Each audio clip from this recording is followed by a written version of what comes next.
If you looked at a map of the world on a globe and you span it around to the Pacific Ocean, you would find it very, very difficult on the globe to see Kiribati. It would be just a couple of little dots, 33 little tiny dots spread over the Pacific Ocean. The marine environment and the fisheries around them and inside the lagoons and offshore are critical, not just for food security or not just for economic development, but culturally. They're an intrinsic part of the whole Kiribati identity.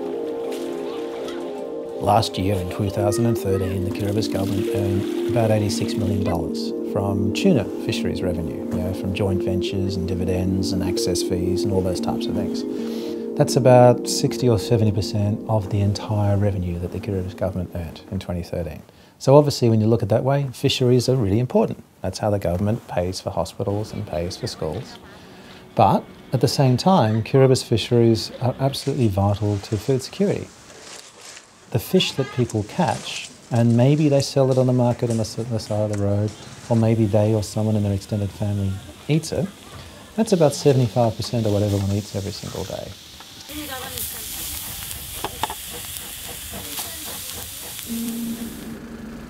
And we have vessels from Europe, from Spain, from the United States of America, and all of the North Asians, and they come here. And this is the most attractive tuna fishery in the world. It's about 60% of the global supply of tuna.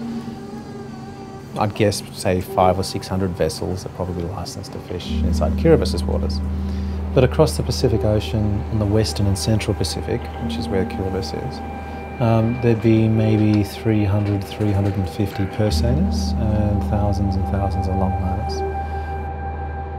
The vessels themselves, the largest that catch skipjack tuna or yellowfin tuna that you'll see in a can.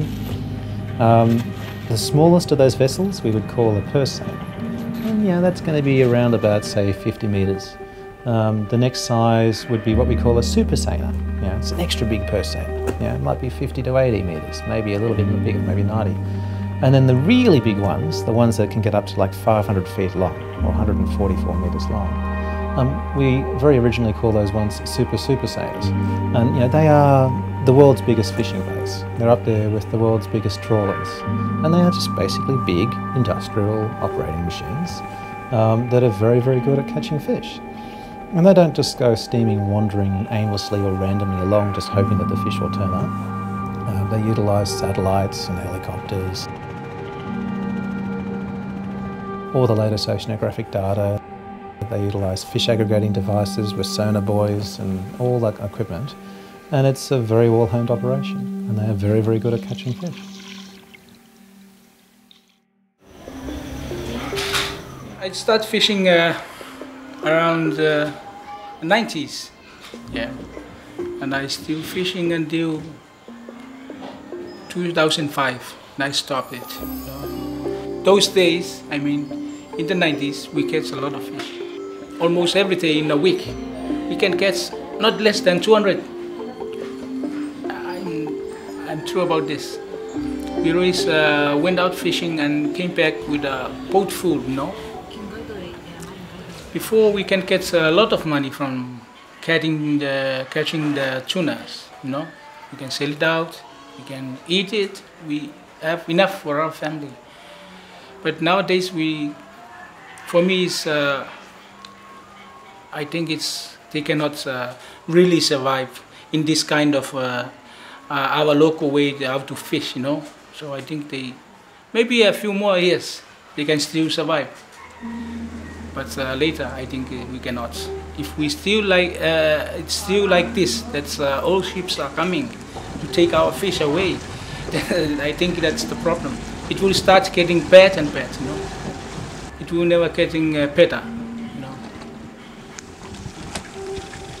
Before we can have for one boat, they come back with almost 50 yellowfin, but that's among those 3 boats.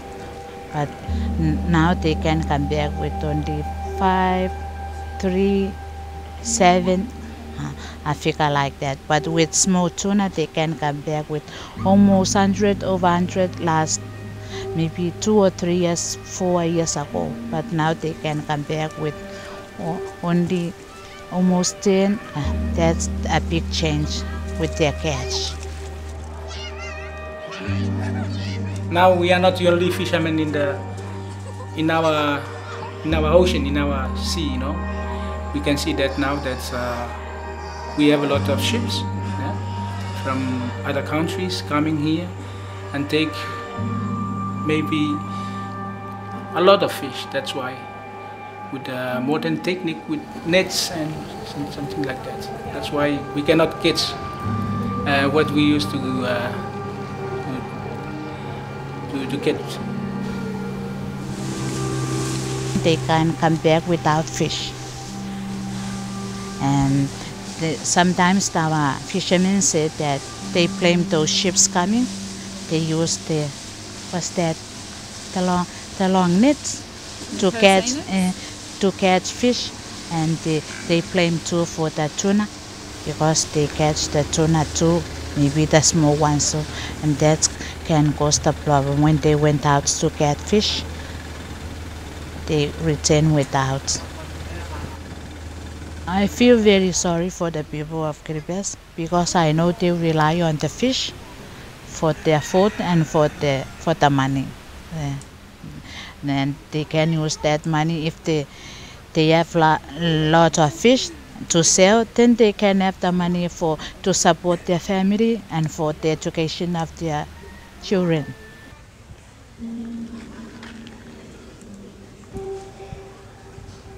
Ngay na wada tayo kay na business ya te takarigira into post kite tiako tapi tayo angin tayo anapen bus angan tapi tayo amanaman pun angin di tayo kana ibu sipun dua tak kena ya tayo kana arus awanan ka buat mina pangain kan na pun dua tak kena ka buat minta pare ngaya kana manganongan nako kana ariga kana ya kana kan sepatawag kan min pon min pae kana aro na pakol.